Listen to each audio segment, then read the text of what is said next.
नृसिंह सरस्वती स्वामी महाराज दिसले आणि माझी बोबडी चढली.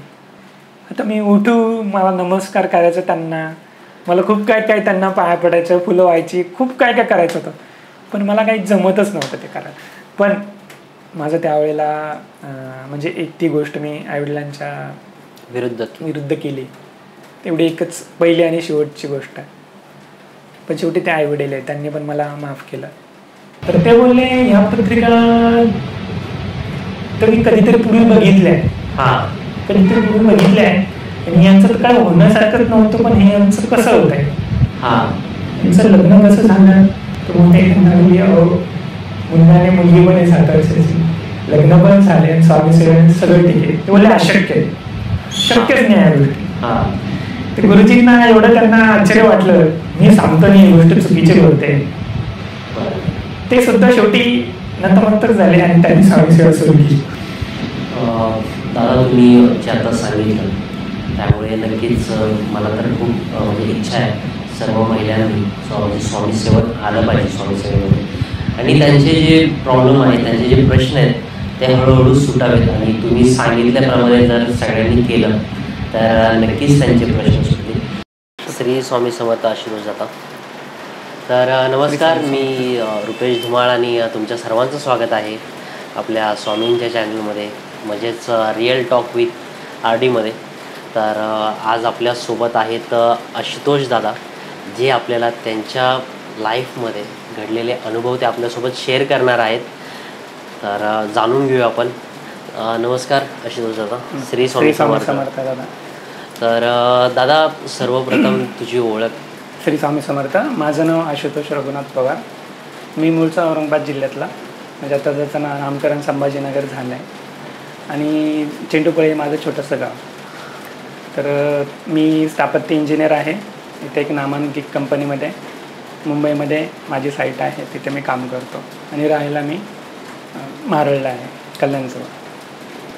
तर आशुतोष दादा, म्हणजे सर्वप्रथम मी सर्वांनाच हे विचारतो, तेच तुला विचारतो की स्वामी सेवेमध्ये म्हणजे कधीपासून आलात तुम्ही, किंवा येण्यामागे काय कारण होतं, म्हणजे काही प्रॉब्लेम होता की तुम्हाला आवड होती पहिल्यापासून?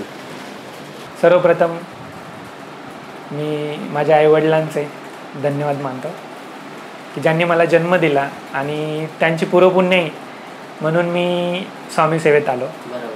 म्हणजे असं समजा ना की स्वामी महाराज भेटले मला माझ्या आईवडिलांमुळे, माझ्या आत्यामुळे, आणि माझा जो प्रवास आहे आध्यात्मिक प्रवास बोलता येईल, तो थोडासा सुरुवातीला हळूहळू अनेक हायवेपर्यंत आला आणि हायवेला मला असं समजा मोठेही भेटली. तर बोलतात ना की हायवेला एकदम स्पीडमध्ये गाडी चालली, तसा प्रकार आहे. आज मोठ्यामुळे माझ्या जीवनाची आध्यात्मिक गाडी जी आहे ना, तिने स्पीड पकडलेला आहे. आणि असं बोलतात की स्वामी महाराज कोणत्या ना कोणत्या रूपात येऊन तुम्हाला मार्गदर्शन करतात, तसं मला माझ्या आयुष्यामध्ये मोठेही भेटलेले आहे. श्री स्वामी समर्थ.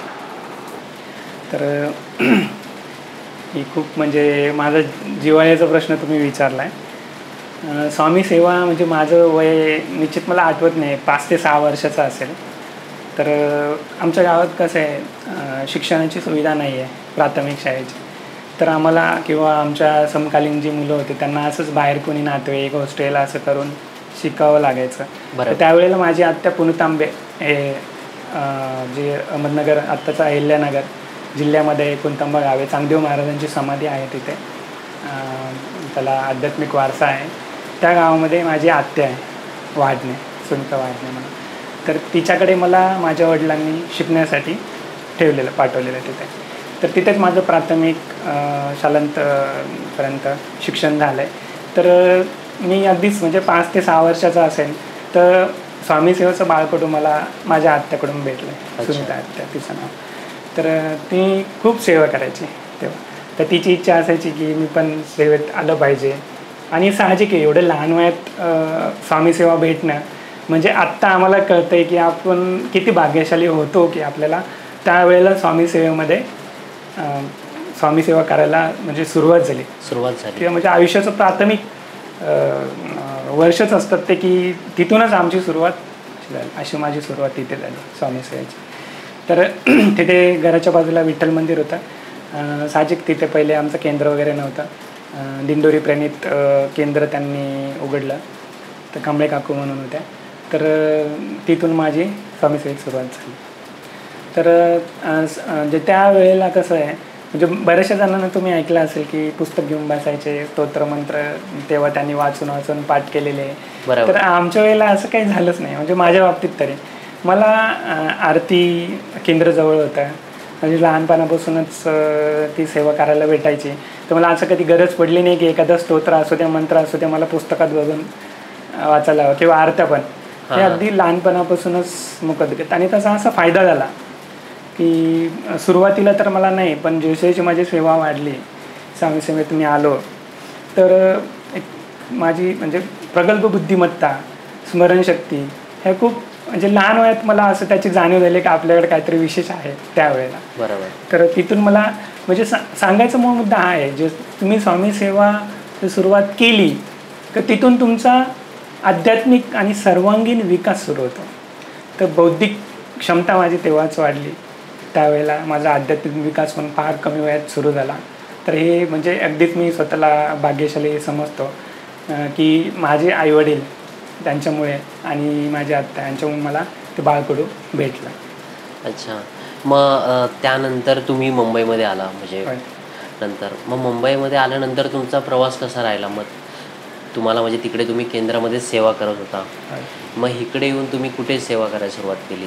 हो, तर बघा आता सांगायचा मुद्दा असा आहे की ठीक आहे, मला लहानपणापासून जरी स्वामी सेवा करायला भेटली असेल, तर माझं प्राथमिक जीवन थोडंसं खडतर गेलं.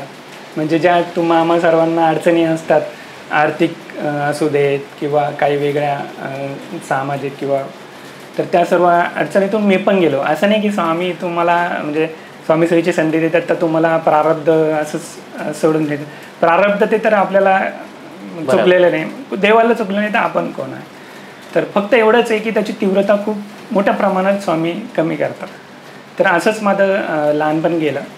आणि माझं बोलता बोलता प्राथमिक शिक्षण झाल्यानंतर शाळांनंतर मला माझं डिप्लोमा कंप्लीट झाला. पण आर्थिक परिस्थिती बेताची होती, म्हणून मी निर्णय घेतले की आपण BE नाही करूयात, जे इंजिनिअरिंग सिव्हिल. तर मी त्यावेळेला डिप्लोमानंतर जॉब करायला सुरुवात केली पुण्यामध्ये. अच्छा. हां. पण आजूबाजूचा जे त्यावेळेचं सामाजिक म्हणजे जे आजूबाजूची जी परिस्थिती होती ती बघता मला असं वाटलं की आपल्याला डिग्री करायला लागेल, म्हणजे आपल्याला कमीत कमी ग्रॅज्युएशन तरी कंप्लीट करायला लागेल. फक्त डिप्लोमा असून काय होत नाही आजकालच्या जगामध्ये. तर मी 1 वर्ष जॉब केल्यानंतर स्वामींना विनंती केली, स्वामी महाराज की मला पुढचं शिक्षण पूर्ण करायचं आहे, भले माझी आर्थिक परिस्थिती नसू देत, तर मला हा निर्णय घेणं क्रमप्राप्त आहे. तर त्यावेळेला काय झालं, आमच्या वेळेला कॅप राऊंड वगैरे असायचे इंजिनिअरिंगच्या ॲडमिशनसाठी. तर मला ठरलं असं की चला आता मला ॲडमिशन घ्यायचं आहे. बघतो तर 2-3 दिवसांनी मला फॉर्म सबमिट करायचा होता. त्यासाठी मला सगळे कागदपत्रांची पूर्तता करणं गरजेचं होतं. बघा म्हणजे पहिला अनुभव माझा, पहिला म्हणण्यापेक्षा बाकीच्यांच्या आयुष्यात अनुभव स्वामी सेवेचे येत असतील, माझ्या आयुष्यात अनुभवात माझं जीवन आहे. म्हणजे मी इथून पाठीमागचे बरेचसे अनुभव मी तुम्हाला नाही सांगू शकणार, एकदम छोट्या छोट्या गोष्टी. पण मी एक तुम्हाला सांगू इच्छितो की माझ्याकडे जे सर्टिफिकेट नव्हते, माझे सर्टिफिकेट अक्षरशः चोरीला गेलेले, आणि 3 दिवसांनी मला तर ते सबमिट करायचे होते. तर मी स्वामींना विनंती केली, आता काय करू. माझं शिक्षण कोपरगाव इथे KBB पॉलिटेक्निक येथे झालेलं. तर मला तिथून असं कळालं की तिथे कॉलेजमध्ये जायला लागेल, त्यांच्याकडून ॲप्लिकेशन्स घ्यायला लागतील. मग आमचं बोर्ड MSBT इथेच, तिथं येऊन तुम्हाला त्या प्रति काढायला लागतील. बरं, ही गोष्ट मला तिथे गेल्यावर कळाली. मी रात्रीचा प्रवास करून दिवसभर जॉब करून रात्रीचा प्रवास करून कोपरगावला गेलो. तिथे मी त्यांच्याकडून ॲप्लिकेशन घेतलं. त्यांनी मला गाईड केलं की तू इथे जा MSBTला बांद्राला, तिथून तू तुझे डुप्लिकेट्स काढून घे. मी तसंच त्याच दिवशी रात्री पुन्हा बसलो. सकाळी मुंबईला पहिला प्रवास माझा तो. तर गेलो. तिथे माझ्यासारखे बरेच जण होते की त्यांच्याकडे सर्टिफिकेट्स नव्हते. तर मी गेलो तिथे, त्यांच्याकडून माहिती मिळवली, रांगेला लागलो. सकाळी 7 बसून मी रांगेत होतो, तर संध्याकाळी 9 वाजलेले तरी मला सर्टिफिकेट भेटलेले नव्हते. पण त्यांना माहिती होतं की हे गरजू विद्यार्थी आहे, यांना जर आता त्यांचे मार्कशीट सर्टिफिकेट भेटले नाही त्यांचं ॲडमिशन यांना घेता येणार नाही.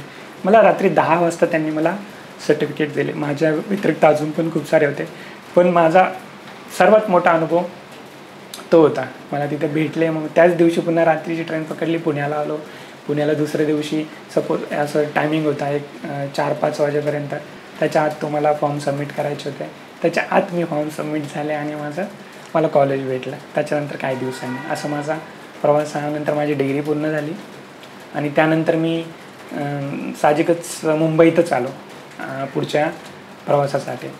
मग इथून मी जॉब वगैरे आता कसा शोधायचा कुठे, तर मला 1-2 मित्र होते, त्यांच्याकडून रेफरन्स भेटला. तिथून मी माझी पहिली कंपनी होती आरकेमध्ये इंटरव्ह्यू मुलाखत दिली मी तिथे आणि त्यानंतर मला त्यांचा साहजिकच दुसऱ्या दिवशी मला फोन आला आणि मला जॉईनिंग लेटर भेटलं. अरे वा. अशी माझी सुरुवात मुंबईमध्ये झाली. तर याच्यानंतर पण अडचणी आल्यात खूप साऱ्या, की माझा जो एक्सपिरियन्स होता तो रोड वगैरे पण त्यांनी मला बिल्डिंगच्या साईड्स दिल्या. पण एकदा आपण कसं असतं पाण्यात पडल्यावर पोहायला शिकतो, त्याप्रमाणे माझा प्रवास सुरू झाला. पण एवढं करत असताना म्हणजे प्रत्येक वेळोवेळी पावलोपावली मला म्हणजे स्वामी आपल्यासोबतच आहेत असंच जाणवायचं. म्हणजे कारण की त्याला पार्श्वभूमी असे कुठेतरी आपल्याला ठेस लागल्याशिवाय त्याचं महत्त्व कळत नाही. आणि आमच्या सारख्यांना तर मुळीच नाही, कारण की आम्हाला लहानपणापासून स्वामी सोबत भेटले ना, असं कधी जाणीव झालीच नाही की आपल्याला एखाद्या सगळ्या गोष्टी जर वेळेवर भेटत गेल्या ना तर त्या गोष्टीची जाणीव राहत नाही. तर आमच्या आयुष्यामध्ये स्वामी असल्यामुळे त्याची जाणीव नव्हती. पण मध्यंतरीच्या काळामध्ये म्हणजे थोडंसं मी पुन्हा पाठीमागे जातो. मी सर्वसाधारण 7वी-8वीचा काळ असेल तर माझ्याकडून स्वामी सेवा सुटली. खेळण्याचं वय होतं, बरोबर, समजत नव्हतं. फक्त स्वामी सेवेतले म्हणजे आरतीला न जाणं किंवा सेवा न करणं ह्या गोष्टी माझ्याकडून व्हायला लागल्या, खेळाकडे जास्त लक्ष असणं. पण मी सुट्टींमध्ये मला आठवतं म्हणजे की 8वी-9वीला असेल मी, तर रात्री मी झोपलेलो होतो घरी गावामध्ये. तर अचानक रात्री मला एकदम असं माझा श्वास बंद झाल्यासारखा वाटला. अच्छा. एकदम म्हणजे श्वास एकदम अक्षरशः गुदमरला माझा आणि मला असं वाटलं कोणीतरी काहीतरी करत आहे. म्हणजे बघा, छोटे मोठे प्रॉब्लेम मला आत्तापर्यंत आलेच नव्हते आणि हा एकदम मोठा प्रॉब्लेम. म्हणजे अक्षरशः मला असं वाटलं की माझी वेळ जवळ आली आता. आणि त्याच वेळेला माझ्या मुखातून ना श्री स्वामी समर्थ हा जप चालू झाला. अच्छा. झोपेमध्ये. म्हणजे मला असं आठवत आहे की सर्वसाधारण 1-2 वाजेचा टायमिंग असेल आणि जे आपण बोलतो ज्या प्रमाणात आपल्या पॉझिटिव्ह एनर्जी असते त्याच्या काही निगेटिव्ह एनर्जी पण असतात. बरोबर. तिचा काहीतरी प्रयोग झाला असेल माझ्यावर मे बी. पण त्यावेळेला मला स्वामींनी वाचवलं अक्षरशः. म्हणजे तू जरी माझा हात सोडला असशील तर मी तुला सोडले, हा त्यांचा मला पहिला प्रत्यय आला त्यावेळेला. तिथून मी ठरवलं की आपल्याला माहिती आहे की आपल्याला स्वामींशिवाय कोण नाही. आणि खरंच होतं, मी स्वामींशिवाय कोणत्याच देवाला तोपर्यंत मानायचं नाही किंवा काय नाही. भले हे नंतर कळालं मला की सगळी रूपं त्यांचीच असतात. बरोबर. पण मूळ मुद्दा हाच आहे की जर स्वामींनी तुमचा हात पकडला ना ते लवकर सोडत नाही. बरोबर. म्हणजे ते असं बोलतात पण की तू चुका करून जरी थकला तरी मी माफ करायचं सोडणार नाही. म्हणजे याचा असा अर्थ नाही की आपण दरवेळेला सोडून जावं, तसं नाही. ते परीक्षा बघतात मग. ते तर आहे. आणि म्हणजे तुम्ही लहानपणापासून जशी सेवा करत आलाय तर नक्की कोणती सेवा तुम्ही करत होता, कशी करत होता सेवा? स्वामी सेवा माझी आरत्यांची सेवा असायची. माझी आत्या माझ्याकडून त्रिकाळ आरती करून घ्यायची, श्रीसुक्त पुरुषोक्ताचा अभिषेक करून घ्यायची. मला अधूनमधून केंद्रामध्ये पाठवायची. स्वामीचरित्र वाचून एक वाचन पूर्ण कर अशी तिची मला स्वामी सेवा सांगायची पद्धत असायची. परत तू स्वामींची माळ कर, गायत्री मंत्र कर, अशी विविध प्रकारची सेवा ती माझ्याकडून करून घ्यायची. आणि तिथूनच माझी सुरुवात झाली गणपती येतात असू दे, या सगळ्या गोष्टी. तर साहजिक आहे तो जो कालखंड मी तुम्हाला सांगितला, त्यानंतर मला माझी सेवा जी कमी झाली होती, तर मी ठरवलं की आता आपण मार्क्स पण मला बरेचसे कमी पडले होते. तर त्यानंतर पुन्हा मी या मार्गाकडे वळालो नव्याने. आणि त्यावेळेला डिप्लोमा पूर्ण झाला माझा. आणि त्या पिरियडमध्ये ना लक्षचंडी याग होता, कोटीचंडी याग, जो दिंडोरीपर्यंत आपले गुरुमाऊलींनी वणीला ठेवलेला होता. तर त्यावेळेला माझी ती पारायणं पण झाली होती, 160 पारायण. त्यामुळे मला असं काय बोलू तुम्हाला, म्हणजे मला आता शब्दात वर्णन नाही करता येणार, पण एकदम एक वेगळ्या प्रकारची जो अनुभूती असते, एक अनामिक शांतता असते, ती प्रगल्भ ती भेटायला सुरुवात झाली होती त्यावेळेला. पण मध्यंतरीच्या काळामध्ये नंतर मी जेव्हा मुंबईमध्ये आलो, तर इथलं जे जीवन आहे सारखं धावपळीचं जीवन, 24 आवर्स नुसतं पळायचंच. तर त्यामुळे माझं स्वामीसेवेकडे थोडंसं पुन्हा दुर्लक्ष झालं. तर मी हाच विचार करायचो की मला जवळपास केंद्र कुठे भेटेल, काय भेटेल. आणि स्वामींनी कदाचित ही हाक ऐकली असेल माझी. तर मला त्यांनी 2015चा टायमिंग असेल, तर मला स्वामींनी कोपरखन्नेला मोठ्या एक मित्राजवळ आलो मी. तर तिथे रूम वगैरे घेतली. तर तिथून आम्ही ट्रॅव्हल करायचो. जॉब लोकेशन तेव्हा कांजूरला होता माझा. बरोबर. तर मी 1-2दा तिथं गणपती मंदिर आहे सेक्टर 4 तर मी तिथं बघितलं आहे बोर्ड की स्वामींची इथे आरती होते रविवारी हा टाईम होतो.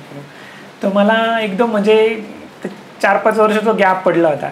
हां, स्वामी होते मनात, असं नाही, पण ती सेवा जी उणीव होती, जी भरून काढायला पाहिजे, तर ती मला असं अचानक वाटलं की अरे आपल्याला केंद्र भेटलं आहे. आणि मी इथं 1 वर्षापासून राहतो आणि मला केंद्रच भेटत नव्हतं.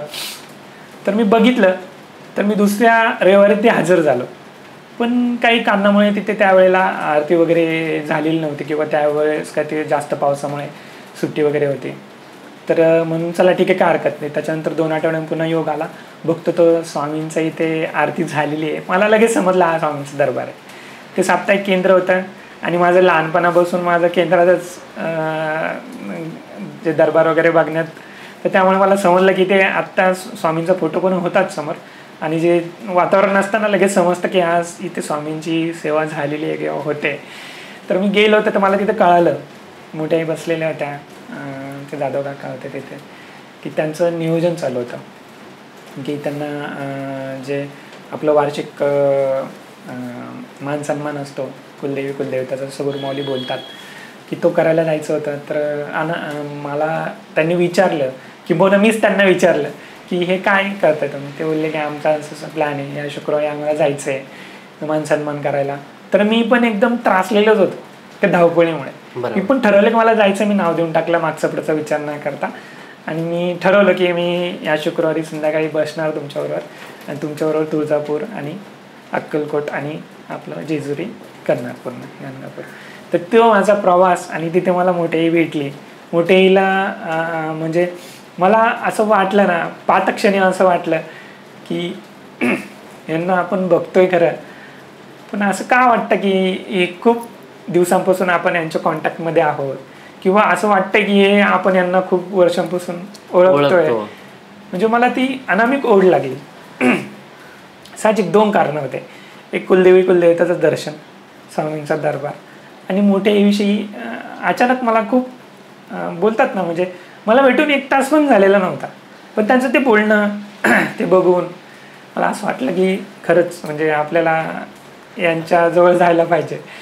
तर ठीक आहे. नंतर मग आम्ही ठरलं, माझी तेव्हा मानसन्मान वगैरेसाठी आम्ही गेलेलो कुलाचार वगैरे कुलधर्म. तेव्हा मला मोठ्याही जवळून बघायला भेटतात की किती लोकांसाठी करायचं. त्या बसमध्ये सर्वांची काळजी घेणं, सर्वांकडून ही सेवा घडून गेली पाहिजे, त्यांचं जास्तीत जास्त भर सेवेवर असायचं. म्हणजे असं नाही, बाकी ठिकाणी कसं बघा तुम्ही जर फिरायला गेलो ना, ते वेगळ्याच वातावरणात असतात, वेगळ्याच मूडमध्ये. हां, पण इथे खरंच सेवा आहे की सेवा म्हणून गेलेल्या प्रत्येक ठिकाणी आमचे पाठ व्हायचे. म्हणजे मला एकदम असं वाटायचं ना, माझ्या आयुष्यामध्ये जी कमी आहे ती भरून निघते, हळूहळू असं मला वाटलेलं. आणि मला खूप आवडलेलं त्यावेळेला त्यांच्याबरोबर जाणं येणं. मग मी ठरवलं की इथून पुढे आपण आरतीला जायचं. तिथून पुढे मला मोठेंचा सहवास भेटला. मग तुम्ही सेवा काय चालू केली केंद्रामध्ये? होय, तुम्ही काय काय करायला लागला तेव्हापासून? हां, तर अधूनमधून मोठेही आम्हाला मार्गदर्शन करायचं. स्वामी चरित्र तर वाचायचं. माळा काय माझ्याकडून जास्त होत नव्हत्या, म्हणजे अगदी 1-2 माळा व्हायच्या. गुरुमाऊली तर कान सांगायचे की तुम्ही 11 माळा करा, 3 अध्याय करा. वाचन वगैरे व्हायचं माझ्याकडून, माळा काय होत नव्हत्या. स्वामींची सेवाच माझ्याकडून होत नव्हते. पण मोठ्यांनी सांगितलं की नामस्मरणाला खूप महत्त्व असतं. म्हणजे जे आत्ता मागे पॉडकास्टमध्ये त्यांनी सांगितलं ना, की अगदी आम्हाला ते पहिल्यापासून तेच गोष्टी सांगत आलेल्या. बरोबर. की तुम्ही जे मूळ आहे ना, मूळ नामस्मरण आहे, त्याकडेच आपण दुर्लक्ष करतोय. सगळ्या आपल्या पुढच्या आयुष्याची, मागच्या आयुष्याची सगळ्यांची चावी एकच आहे, नामस्मरण. पण ते बोलतात ना, कळत नाही किंवा कळतंय पण वळत नाही, अशा गोष्टी आमच्या बाबतीत होत होत्या. पण ठीक आहे, असू दे, उशिरा का होईना आम्हाला. बघा तुम्ही मोठ्यांचा प्रवास जर बघाल ना, त्यांचा प्रवास नामस्मरणाकडून वाचनाकडे, ग्रंथ वगैरे. आणि आमचा प्रवास उलटा आहे. माझा प्रवास वाचनाकडे, नामस्मरणाकडे. जे मूळ आहे कमीत कमी ते गवसलंय, याचाच खूप आनंद होतो त्यावेळेला. दादा, तुमचा प्रवास आहे ना खरंच खूप छान आहे. म्हणजे क्वचित असे, म्हणजे आजकालची जी पिढी आहे, क्वचित अशा लोकांचा प्रवास होतो. म्हणजे मायामध्ये गावाला राहतात त्यांचा बऱ्यापैकी असा प्रवास होत असेल. पण मुंबईसारख्या शहरमध्ये किंवा पुण्यासारख्या शहरमध्ये, जे शहरी सिटी आहे, तर त्यामध्ये धावपळीचं जीवन असल्यामुळे बऱ्याच कमी लोकांचा असा प्रवास सुरू होतो की लहानपणापासूनच अध्यात्मामध्ये जायला भेटतं. त्यामुळे तुमचा प्रवास खरंच खूप छान आहे, खूप छान वाटलं ऐकून. पण तुम्ही जी सेवा करता, तर नेमकी कोणती करता किंवा कशी केली पाहिजे, आणि त्यांनी म्हणजे लोकांना काय अनुभूती भेटते त्यामुळे? तुम्ही जर म्हणजे मी एकाच ओवीमध्ये सांगतो. तुम्ही स्वामी चरित्र जर वाचलं असेल, 4थ्या अध्यायामध्ये दिले, स्वामी चरित्र म्हणजे गाता ऐकता पुनरावृत्ती चुकेलं, म्हणजे त्याच्यातच त्या ओवीमध्येच आलं आहे. तुम्ही नामस्मरण करा आणि स्वामी चरित्र जरी वाचलं तरी तुमचा अगला पिछला, म्हणजे तुमचं प्रारब्ध असू दे किंवा पुढचं भविष्य असू दे, वर्तमान काळ असू दे, हे सगळ्यांचा तुम्हाला फायदा भेटत किंवा ते प्रारब्ध कमी होत चालणार. बरोबर बरोबर. म्हणजे स्वामी नामाचा जप करता, 4 पुरुषार्थ येते आता, स्वामी चरित्र गाता ऐकता पुनरावृत्ती चुकेलं, याच्यामध्ये सर्व आलं. स्वामी नामाचा जप करता, 4 पुरुषार्थ. 4 पुरुषार्थ कोणते? धर्म, अर्थ, काम, मोक्ष. हे 4 पुरुषार्थ आपल्याला सहजपणे साध्य होतात. आणि स्वामी चरित्र गाता ऐकता पुनरावृत्ती चुकेलं. पुनरावृत्ती म्हणजे काय? पुनर्जन्म. बरोबर. म्हणजे मनुष्याचं काहीतरी राहतं, काहीतरी प्रारब्ध भोगायचं राहतं, म्हणून त्याला पुन्हा पुन्हा ते जन्म फेडण्यासाठी घ्यायला लागतात. त्यावेळेला तो नवीन जन्म घेतो, वेगळंच काहीतरी करून बसतो. ते 84 लाख योनीमध्ये तो भटकतच असतो. म्हणजे तुम्ही जर ह्या सेवेकडे जर कॉन्सन्ट्रेशन केलं, लक्ष केंद्रित जर केलं, नामस्मरण 11 माळी कमीत कमी आणि 3 अध्याय, तरी तुमचे खूप सारे प्रश्न मिटते 100%. मोठे नेहमी सांगते, नामस्मरण करा. प्रत्येक गोष्टीसाठी ते नामस्मरण देते. कारण की सहज, सोपी, सगळ्यात सोपी सेवा करायला नामस्मरणच आहे. आणि जी सोपी म्हणून आपण तिच्याकडे दुर्लक्ष करतो आणि असं न खाता आपण फिरून काढलो. बरोबर. तर स्वामी सेवा ही केल्याने काय घडतं हे पण मी तुम्हाला सांगितलं आहे. तर अजून एक म्हणजे सांगायचं असं आहे, हे बघा, स्वामीचे सेवा करण्यासाठी खूप सारे पद्धती आहे. बरोबर. वेगवेगळ्या, ज्याला जसं आवडेल तो तसं करतो. बरोबर. पण हे जे दोपट मार्ग आहे, हे कुणीतरी जाऊन यांनी त्याचं ते अनुभूती सांगितलं आहे. आपण एक वेगळाच मार्ग पकडला. हे बघा, आकाशात पतितम तोयम यथा गच्छति सागरम सर्वदेवम नमस्कारम केशवम प्रति गच्छति. मी कोणत्या देवाचं नाव घ्या ते स्वामींपर्यंत पोहोचणारच. बरोबर. आणि नामस्मरणामध्ये कोणता मंत्र जपायचा त्याचं जर तुम्ही बोलत असाल तर श्री स्वामी समर्थ हा मंत्र मला म्हणजे एकदम जवळचा वाटतो. हे बघा, वल्लकोळीने राम म्हटलं काय आणि मरा म्हटलं काय तरी त्याचं काम साध्य झालं. बरोबर. त्या ऋषींचं. तर आपल्या बाबतीत काय, श्री स्वामी समर्थच का घ्यायचं? तर मी संदर्भ देतो. आता तुम्ही स्वामीचरित्र वाचलं, अध्याय 13 श्री स्वामींनी स्वतः, स्वामी महाराजांनी बाळप्पा महाराजांकडून स्वतः श्री स्वामी समर्थ मंत्र जपाचं अनुष्ठान पूर्ण करून घेतलं होतं. बरोबर. तुम्ही जर तो वाचन केलं असेल किंवा तुम्ही जर वाचणार पुढे तर त्यात बघितलं तुम्ही, त्यात एक ओवी आहे, या मंत्राचा जप करता एक वेळ हिशोब ठेविता एक वेळ दर्शन आहेत, अशी ती ओवी आहे काशी. तर तो एक संदर्भ आहे. परत अध्याय 15 पण बासप्पा जेव्हा त्याला सगळं भेटलं तर तेव्हा पण तुम्ही शेवट बघा, त्यात पण श्री स्वामी समर्थ मंत्राचा जपाचा उल्लेख आहे. बरोबर. म्हणजे त्यांनी तेव्हा सिद्ध करून घेतलेले मंत्र, मला असं वाटतं. बाकी तुम्ही कोणतं पण जप त्यांचा करू शकता. कुणाला दिगंबरा श्रीपाद वल्लभ दिगंबरा आवडतं, कुणाला श्रीपाद राजम शरणम प्रपद्य आवडतं, कुणाला काय तर कुणाला काय, भरपूर सारे त्याची रूप आहे. बरोबर. तर तुम्ही एक कोणत्या तरी श्रद्धा ठेवा आणि करा, तुम्हाला फळ भेटणार. आणि म्हणजे मी बऱ्याच लोकांचे ना अक्कलकोटला म्हणजे प्रत्येकाचे वेगवेगळे अनुभव ऐकलेत मी. तर तुम्ही जाऊन तर आलास, म्हणजे त्यात काय हे नाही, पण तिकडे तुम्हाला काय अनुभवायला भेटलं तिथे अक्कलकोटमध्ये? म्हणजे अक्कलकोटला मी फार कमी वेळेला गेलो होतो, पण जेव्हा मोठे भेटले त्यानंतर खऱ्या आमच्या वाऱ्या सुरू झाल्या. मग ते अक्कलकोट असू दे, नृसिंहवाडी असू दे, कुरवपूर असू दे, पिठापूर असू दे, आणि आत्ताच आम्ही जे रिसेंटली जाऊन आलो गिरनार पर्वत असू दे, ही सगळी दत्तक्षेत्र आहेत. बरोबर. सगळी तुम्ही तिथे गेल्याशिवाय मी असं तुम्हाला शब्द सांगणं वर्णन म्हणजे शक्यच नाही मला. तर जी अनामिक शांतता भेटते ती तिथे गेल्यावर तुम्ही बघा. हे सांगून न कळण्यासारखं, हे याचे अनुभवच घ्यायला पाहिजे. बरोबर. म्हणजे जी तिथे गेल्यावर जे वातावरण असतं, एक वेगळंच पॉझिटिव्ह एनर्जी असते, एक भारलेलं वातावरण असतं. तर तिथे माझा अनुभव म्हणजे असा आहे की गेल्यावर म्हणजे एक त्या अगोदरच मी एक सांगतो, तुम्ही आता यावरून आलंय त्यांची वेगवेगळी रूपं. तर जे मी फक्त पहिले तुम्हाला जसं सांगितलं, फक्त मला श्री स्वामी समर्थ महाराज एवढेच एक देव माहिती होते, आणि त्यांच्यामुळे हनुमान, जी लहानपणापासून त्यांची मी सेवा करायचो, याच्या व्यतिरिक्त मी जास्त कोणाला मानतच नसायचं. तर जे मला लहानपणापासून ही एक इच्छा होती की सगळेजण बोलतात मी हे गुरुचरित्र केलं, मी हे वाचन केलं, मला तर स्वामीचरित्रच आणि श्री स्वामी समर्थ सोडून जास्त काय माहिती नसायचं. कारण की मला तिकडे एवढंच नसायचं की मी बोलायचो पण स्वामींना, स्वामी तुम्ही यांच्याकडून ही सेवा करून घेतात, माझ्याकडून का नाही करून घेत. तर कदाचित ते बोलत असतील की तुझी अजून वेळ आलेली नाही, पण ती वेळ आली.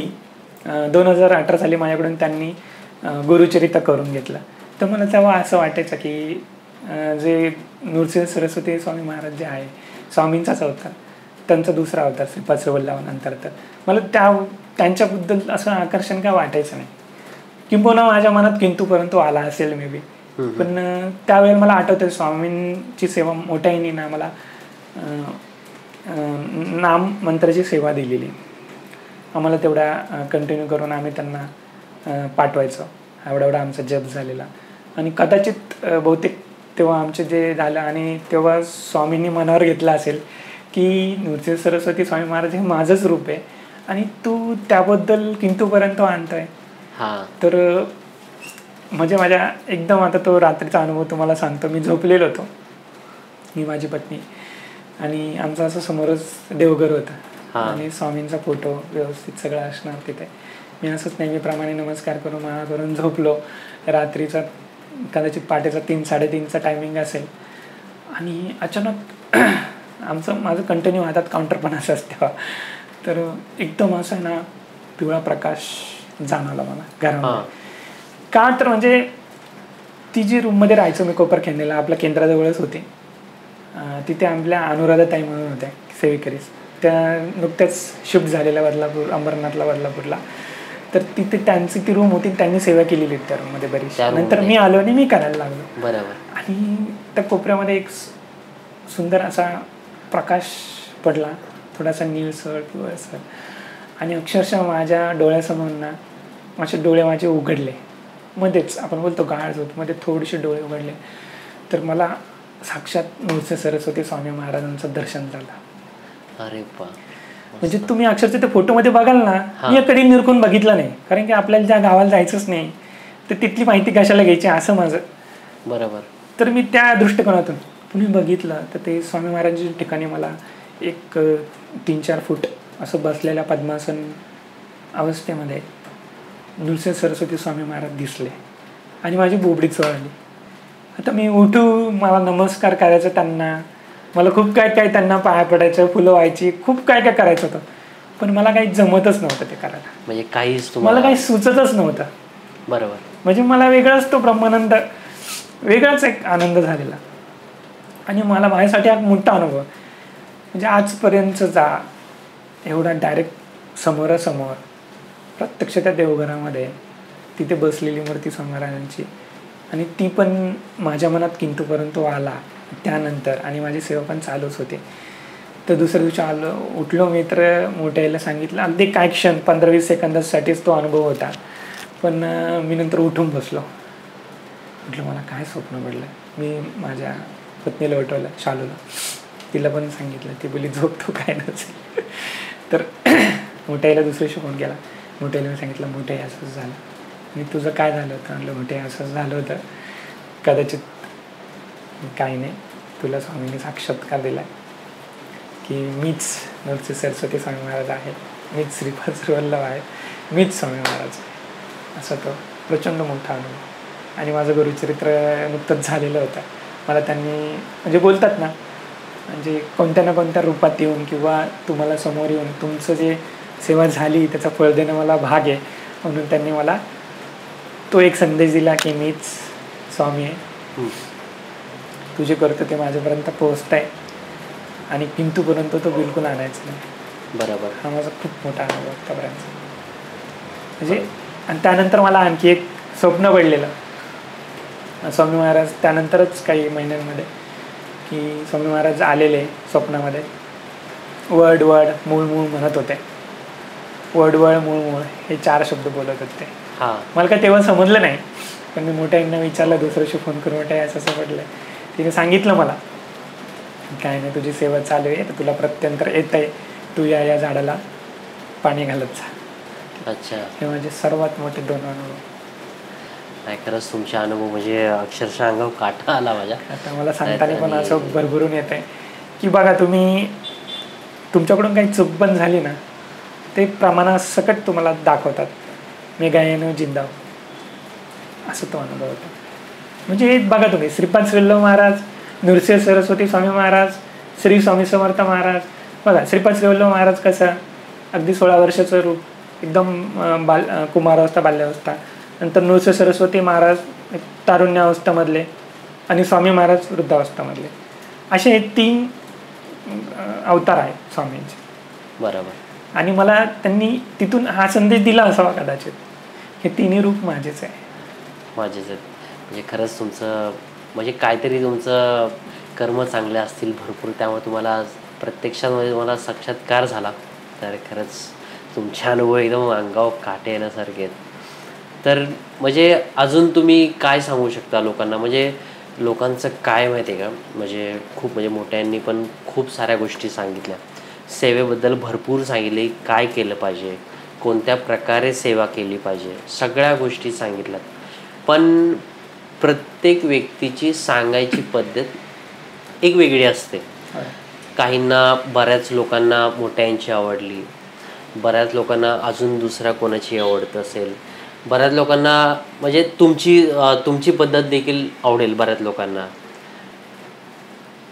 होय, निश्चितच. पद्धत म्हणजे सिंपल आहे.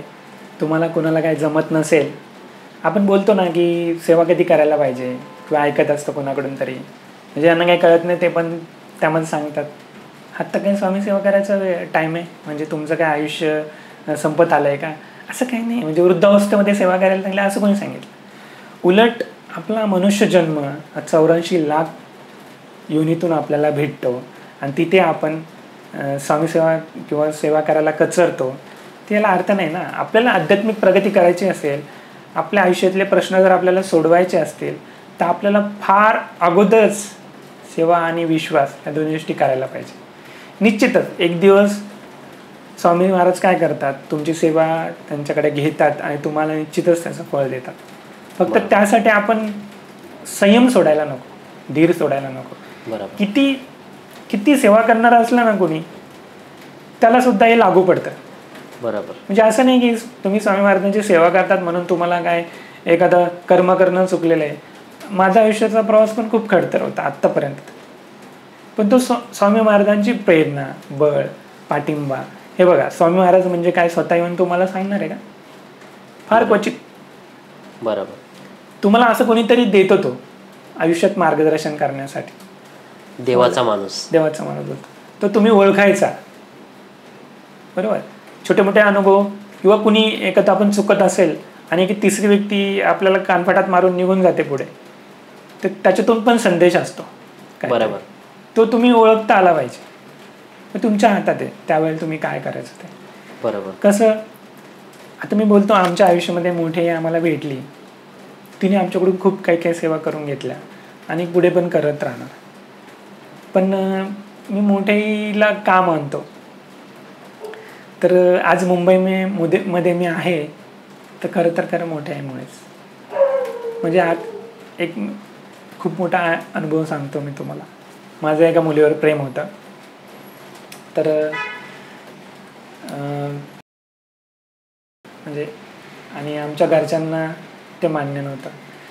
पण मला ती पण प्रामाणिक आणि खूप सोजवा, शालीन. तर मी मोठ्यांना सांगितलं, असं मोठे असंच आहे तर काय करूस. तर मोठ्यांनी सांगितलं, तुला आवडते ना, तू लग्न करायला पाहिजे. नाही तर तिला नाही म्हणून सांगायला पाहिजे, कारण की ती पण तुझ्यावर डिपेंड आहे. कसं आहे, शेवटी आईवडील ऐकत नव्हते, भरपूर काय काय गोष्टी होत्या. मग त्यावेळेला मी मोठ्यांकडून सेवा घेतलेली. तिने मला सांगितलेली हे सेवा कर. मी मनापासून सर्व सेवा केल्या, भरपूर काय काय. आणि तो योग जुळून आला. म्हणजे अक्षरशः त्याचे कुंडले असतात ना, आपला अगोदर आपण कुंडली दाखवतो, पत्रिका त्या दाखवल्या. तर गुरुजी बोलले, ह्या अतिशय विरुद्ध कुंडली आहेत, पत्रिका जुळतच नाही, तेव्हा तुम्ही हा विषय सोडून द्या, यांचं पुढे काय होणार पण नाही. होण्याचा प्रश्नच नाही. झाला तरी पहिले 2-3 महिन्यातच सगळं संपेल. अच्छा. म्हणजे असं भरपूर काय काय त्यांनी सांगितलेलं. मंगळ वगैरे दोघांना भरपूर, आणि यांना अडचणीच येणार, यांचं असंच होणार. मोठी मला एकच शब्द बोलली, तुझा कुंडलीवर किंवा जन्मपत्रिकेवर विश्वास आहे की स्वामी महाराजांवर? बोललो मोठे, स्वामी महाराज. मग हे आजच तू साईडला टाकून दे कचऱ्याच्या डब्यामध्ये. तुझं जे काय होणार ना, तुझं गुरु ठरवणार. मोठ्याने मला त्यावेळेला सेवा दिली. मी ती सेवा मनापासून केली, किंबहुना आज पण करत. पण माझं त्यावेळेला म्हणजे एक ती गोष्ट मी आईवडिलांच्या विरुद्ध केली. तेवढी एकच पहिली आणि शेवटची गोष्ट. पण शेवटी ते आईवडील आहे, त्यांनी पण मला माफ केलं. आणि त्याच्यानंतर मी तर पुढे आयुष्यात कधी काय चुकलं असेल मला आठवत नाही, किंवा चुकणार पण नाही, त्यांच्या शब्दाबाहेर पण नाही. पण तेवढी एक गोष्ट त्यांनी मला ॲक्सेप्ट केली, त्याबद्दल खरं मी त्यांचं ऋणी आहे. आणि याला सगळं माझं जे पाठबळ होतं, मोठ्या आईनी म्हणजे नुसतं सांगून बाजूला होत नाही, ते पूर्णपणे तुम्हाला सगळं पाठिंबा देणार. प्रत्येक छोट्या मोठ्या प्रॉब्लेममध्ये तुम्हाला येणार, सोल्युशन देणार. असं तिने माझ्याकडून तेव्हा सेवा करून घेतल्या, ह्या सेवा कर, हे कर, आणि आमचं लग्न झालं. आज लग्न होऊन 2017 साली माझं लग्न आलं. तर मला 8 वर्ष झाली जवळपास. जवळजवळ 8 वर्ष आले. 7 वर्षाची एक मुलगी आहे आणि 2 वर्षाचा एक मुलगा आहे. खूप छान. त्यांच्या जन्माच्या पण वेगवेगळ्या कहाणी आहे, ते परत सांगेल मी तुम्हाला. पण सांगायचा मूळ मुद्दा हा आहे, तो जन्मपत्रिकेचा, की त्यामध्ये असं काही नव्हतंच किंवा न होण्यासारखी गोष्ट होती. तर माझ्या मुलाच्या जन्मानंतर मी नाव ठेवायचं म्हणून ज्या गुरुजींना आम्ही पत्रिका दाखवली होती ना, त्यांनाच अक्षरांसाठी पत्रिका दाखवली, माझी आणि माझ्या वाईफची, शालिनीची. तर ते बोलले, ह्या पत्रिका तर मी कधीतरी पूर्वी बघितल्या आहे, आणि यांचं तर काय होण्यासारखंच नव्हतं, पण हे यांचं कसं होत आहे, यांचं लग्न कसं झालं, आणि वरतून मुलगा पण आता झालाय, तर मोठे त्यांना बोलली, अहो मुलगा नाही, मुलगी पण आहे 7 वर्षाची, लग्न पण झाले आणि स्वामी सेवेने सगळं ठीक आहे. ते बोलले अशक्य आहे, शक्यच नाही या गोष्टी. तर गुरुजींना एवढं त्यांना आश्चर्य वाटलं, मी सांगतो नाही ही गोष्ट चुकीची घडते. बरोबर. ते सुद्धा शेवटी नतमस्तक झाले आणि त्यांनी स्वामी सेवा सुरू केली. असं म्हणजे आमचे पत्रिकेनुसार गुण तर काय जुळतच नव्हते, पण सगळं स्वामी सेवेमुळे आमचं हे जुळून आलं आणि सगळं व्यवस्थित झालं. आज माझी प्रगतीच झाली म्हणायला गेलं तर. दादा, तुमची म्हणजे तुम्ही दिलेली माहिती, तुम्ही सांगितलेल्या सगळ्या गोष्टी खूप छान आहेत आणि लोकांना ऐकून खरंच काहीतरी घेतील, मोटिवेट होतील लोक ह्याने. पण बऱ्याचशा महिला आहेत, म्हणजे आता मोठ्यांचा जेव्हा मी पॉडकास्ट घेतला 2 वेळा, त्यानंतर बरेचसे फोन आले, म्हणजे आपण विचार देखील करू शकत नाही एवढे मोठे मोठे प्रॉब्लेम त्या लोकांचे आहेत. तर त्यापैकी बऱ्याचशा महिला म्हणजे केंद्रात जाऊ शकतात किंवा घरी बसून सेवा करू शकतात, पण त्यांना असतं ना, एखादा माणूस प्रॉब्लेममध्ये असल्यानंतर त्यांना म्हणजे कळतं पण वळत नाही, अशा गोष्टी होतात. माझ्या भरपूर महिला आहेत की ज्या खूप प्रॉब्लेममध्ये आहेत, त्यांना ह्यातून बाहेर पडायचं आहे पण त्यांना मार्ग भेटत नाही. त्यांना माहिती आहे नामस्मरण केलं पाहिजे, पण तरी त्यांच्याच्याने होत नाही, म्हणजे सुरुवात होत नाही आहे ह्या गोष्टींची. किंवा केंद्रात जायचं आहे पण जात नाही आहेत, जाणं होत नाही. तर त्यावर तुम्ही काय सांगू शकता महिलांसाठी? बरोबर, निश्चितच. हे बघा, आपण एकदम चांगला प्रश्न विचारला. म्हणजे बघा, जर खरं सांगू का, एक पुरुष सेवेकरी केंद्रात येण्यापेक्षा जर पुरुष सेवेकरी आला तर तो त्याच्याच फॅमिलीला विचार करेलच आणण्याचा असं नाही. बरोबर, मी एक सर्वसाधारण बघितलेलं आहे. पण जर एक स्त्री सेवेकरी जर आली, तिला वाटतं की मी आले, माझा पती आला पाहिजे, माझी मुलं आली पाहिजे, माझे सासू सासरे आले पाहिजे, म्हणजे ते घरातच वातावरण स्वामीमय व्हायला सुरुवात होते. आणि त्याला म्हणजे कारणच तसं आहे की स्त्री माऊली जसा विचार करते ना, तसं पुरुषाला जमेलच असं नाही. बरोबर. म्हणून स्त्रियांनी ना आवर्जून स्वामी सेवेमध्ये ना पाय ठेवलाच पाहिजे. जर त्यांना हे शक्य नसेल, पण कसं असतं, केल्याने होत आहे रे, आधी केलीची पाहिजे. बरोबर. त्या युक्तीप्रमाणे जर नाही रे तुम्ही बोलणार दे रे हरी खाटल्यावरही, असं काही नसतं.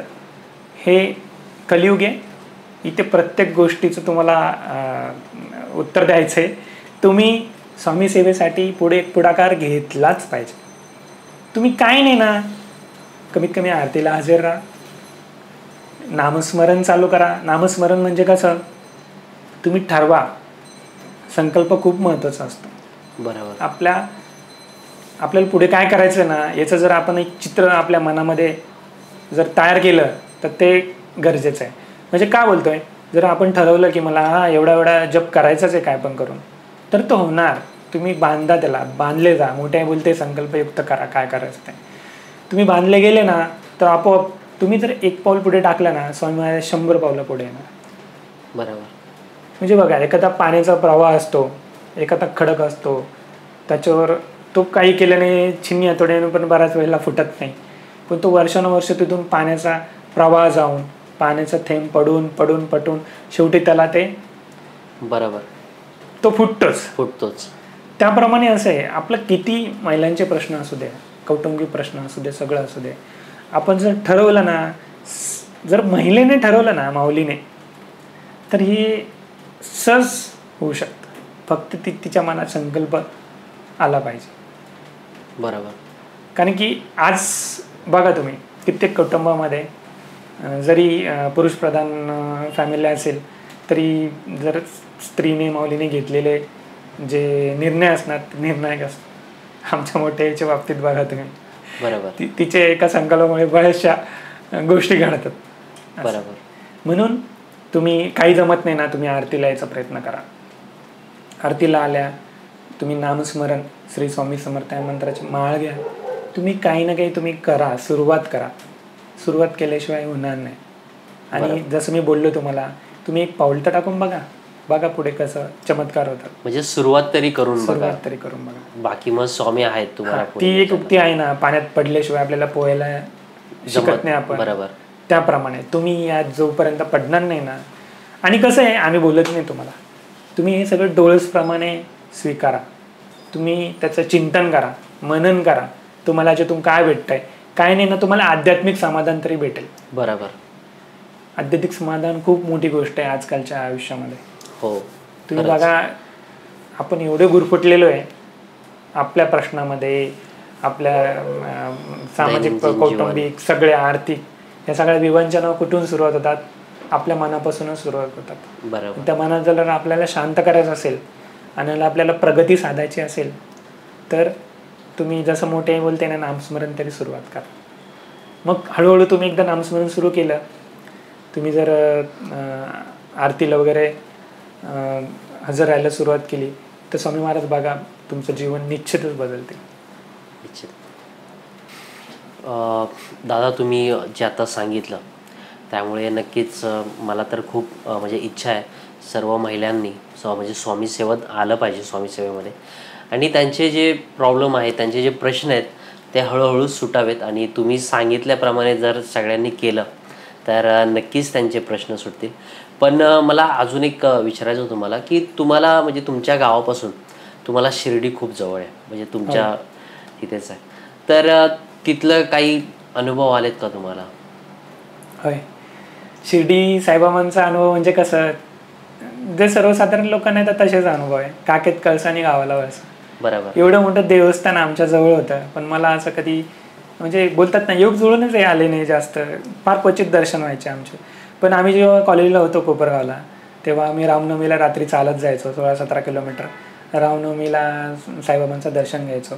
पण साहजिक पहिल्यापासून मी स्वामी सेवेत असल्यामुळे मला ती अनामिक ओढ लागायची साईबाबांचं. मला असं वाटायचं, असं काय आहे साईबाबांकडे का आपण ओढलं जातो, की आपण चालत जातोय आणि कळतोय आणि आपल्याला, आणि मग त्यांचे ते आरत्या ऐकल्यावर आपल्याला अनामिक शांतता भेटते, का असं होतंय? त्या प्रश्नाचं उत्तर मला फार स्वामी कोणता प्रश्न आपल्याकडे सोडत नाही, त्याचं उत्तर तुम्हाला देतात ते पुढे जाऊन.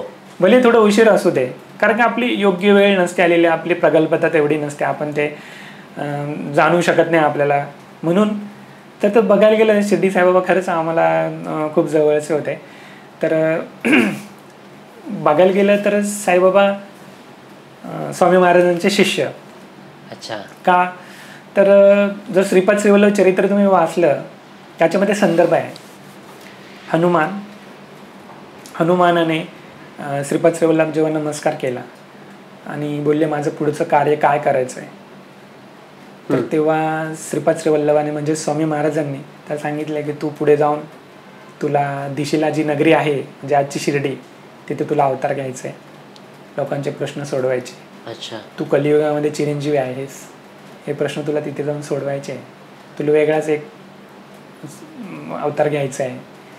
तर तुम्ही बघाल ना, तिथे आज गुरुस्थान आहे शिर्डीला, निंबतळी गुरुस्थान आहे, निंबाच्या कडुलिंबाच्या वृक्षाखाली.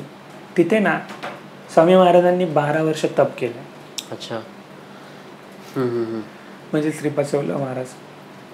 आणि साईबाबा जे आले ना, त्यांच्याच आज्ञेने तिथे आले. आता मागचा इतिहास तुम्ही माहीतच असेल, साईबाबा कसे शिर्डीला आले. तर तिथे आल्यावर जे 12 वर्षांचं तपाचं फळ होतं, जो योग काल क्रियामान होता, जे त्यांनी केलेली, स्वामी महाराजांनी साईबाबांना देऊन टाकली. म्हणजे त्यांच्या अगोदरच तो हनुमंत, त्याला काय कमी आहे, पण तरी ते दिलं. आणि तिथे म्हणजे तेव्हा साईबाबांचा अवतार तो झालेला, आणि त्यांनी कित्येक दुरितांचे स्वामी महाराजांच्या पुढच्या पिढीत दर्शन व्हावी अशी इच्छा होते, तर ते साईबाबांच्या चरणी यायचे. जसे शेवगावचे गजानन महाराज स्वामींचे शिष्य, तसंच साईबाबांचं पण.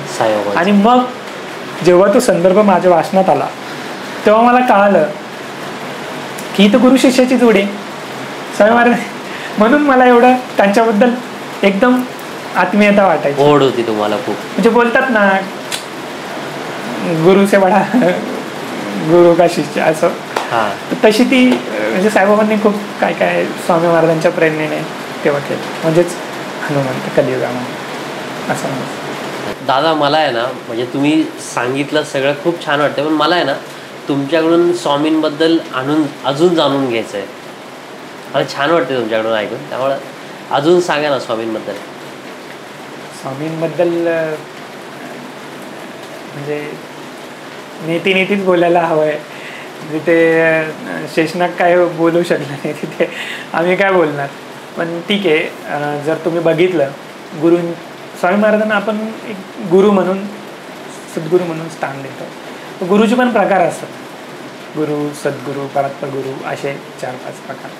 तर जे सगळ्यात उच्च वरच्या स्थितीतले असतात ना, म्हणजे आपल्या आयुष्यामध्ये प्राथमिक गुरु असतात, जे आईवडील असतात, प्राथमिक शिक्षण देणारे, नंतर पुढे आपल्याला कॉलेजच्या जीवनामध्ये असणारे, नंतर पुढे आपल्याला जे आपल्याला समाजामध्ये वावरण्यासाठी किंवा आपल्या पोटापाण्याची व्यवस्था लावण्यासाठी जे मार्गदर्शन करतात कंपनीत, तसे पण असतात भरपूर काय. पण स्वामी महाराज म्हणजे गुरूंचे पण गुरु. बरोबर. म्हणजे गुरु, सद्गुरू, परात्पर गुरु अशा ज्या पुढच्या 5 श्रेणी, 5व्या उच्च दर्जाचे एकदम, त्या श्रेणीमध्ये स्वामी महाराज येतात. आणि जसं देवांचा पण अवकड श्रेणी असते, तर अश्रेणीतले स्वामी महाराज आहेत. अच्छा. म्हणजे जे देवांचे पण देव असतात ना, तसे स्वामी महाराज.